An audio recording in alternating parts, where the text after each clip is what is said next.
Salut à tous, bienvenue sur cette nouvelle vidéo. Alors je fais rapidement 2 ou 3 plugs pour mes sites. Donc vous pouvez me suivre sur Professeur Hervé sur Instagram, où je partage à peu près la même chose qu'il y a sur le groupe Facebook des astuces de Maître Limace. Aujourd'hui, on va se poser une question qui pour moi est super importante, à savoir le jeu en classe. Et lorsque je parle de jeu, je ne parle pas des serious games, hein, je parle vraiment de le jeu vidéo en classe ou les autres jeux, un jeu de plateau, etc., parce que très souvent, on va parler de jeux sérieux, hein, donc avec des objectifs pédagogiques derrière, et je trouve que c'est un petit peu arnaquer les élèves, étant donné que le jeu est quand même, les chercheurs s'accordent à le dire, hein, c'est une manière d'apprendre à parler, d'apprendre à perdre, d'apprendre les règles, donc voilà, donc l'idée, j'ai fait cet article que je mettrai hein, dans les ressources des différents lieux où je partagerai cette vidéo, donc ce PDF où je fais une introduction sur ce que je viens de vous dire, et puis comment j'ai pu, en classe, faire en sorte que les élèves puissent jouer à des jeux vidéo. Alors pour ça, j'ai utilisé une distribution de Linux qui s'appelle Recalbox, donc qui est une distribution qui est dédiée à un outil qui s'appelle le Raspberry Pi, vous le voyez ici en train de tourner sur la vidéo, qui sert en réalité à faire tourner ce qu'on appelle des émulateurs, c'est-à-dire des programmes qui font exprès d'utiliser des ROM, c'est-à-dire des vieilles des sauvegardes des jeux que l'on achetait avant pour les faire tourner. Donc là, on peut voir tourner différents jeux, des anciens jeux. Alors pour moi, l'idée, c'était que les élèves puissent jouer à des jeux qui ont été, on va dire, importants dans l'histoire du jeu vidéo. Alors on est en train à l'heure actuelle hein, d'écrire cette histoire du jeu vidéo. Il y a des associations comme MO5, ce genre de choses, qui proposent des... qui proposent des rassemblements autour de joueurs, etc., qui vont donner de l'importance à certains types de jeux vidéo. Alors ce que j'ai fait, c'est que je me suis basé sur un article Wikipédia avec les jeux les plus vendus. Donc on avait notamment Super Mario, on avait Tetris, etc. Et pour ça, en classe, du coup, j'avais 2 Raspberry Pi qui étaient dédiés. Donc là, je vous montre une photo de... Hop, je voulais la montrer, mais elle s'est effacée, c'est pas grave. Donc j'avais 2 Raspberry Pi qui étaient dédiés à ça en classe. Et ensuite, j'avais une liste de jeux, hein, ce que je vous ai montré tout à l'heure. Donc cette liste de jeux qui se retrouve ici.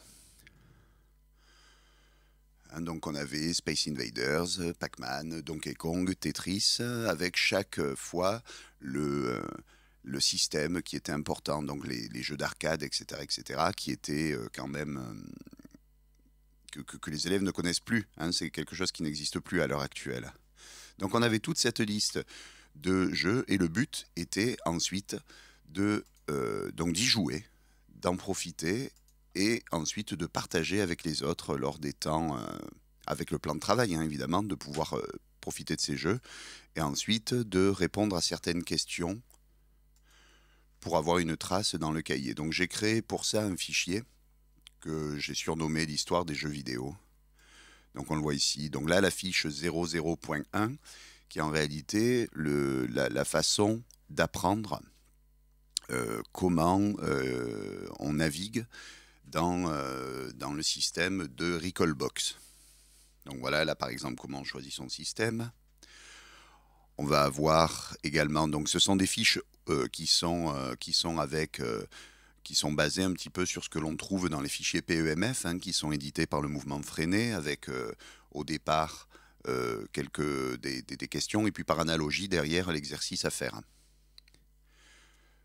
Donc la fiche 02 est avec des questions sur le système. On voit que là, on est sur la Neo Geo. Et à chaque fois, une idée d'aller plus loin. Donc, vous avez peut-être vu ma question sur le binaire et avec le bit. Donc là, ce serait en complémentarité avec des exercices plus formels et quelque chose qui est vraiment autour du jeu. Donc le aller plus loin, c'est vraiment si l'élève a envie d'aller plus loin.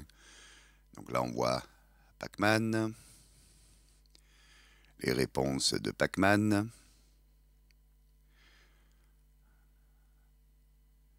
Donkey Kong.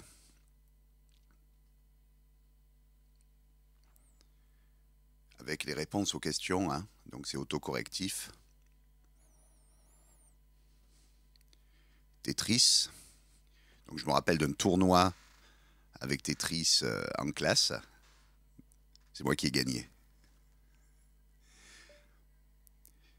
Voilà, donc ça permet en tout cas d'avoir une approche un petit peu différente du jeu en classe, qui s'éloigne bien sûr du jeu sérieux. Hein, on a pu voir plein de gens qui ont proposé de faire de l'histoire avec Assassin's Creed, de faire de la construction 3D avec Minecraft, pourquoi pas, on va même jusqu'à créer des phénomènes physiques ou des logic gates, hein, des portes logiques avec des transistors virtuels sous Minecraft. Pour moi, on est complètement à l'opposé de cette approche-là, qui pour moi est de vraiment proposer un espace ludique dans la classe, comme on peut voir certains enseignants qui font des ateliers jeux de plateau ou jeux de rôle en classe.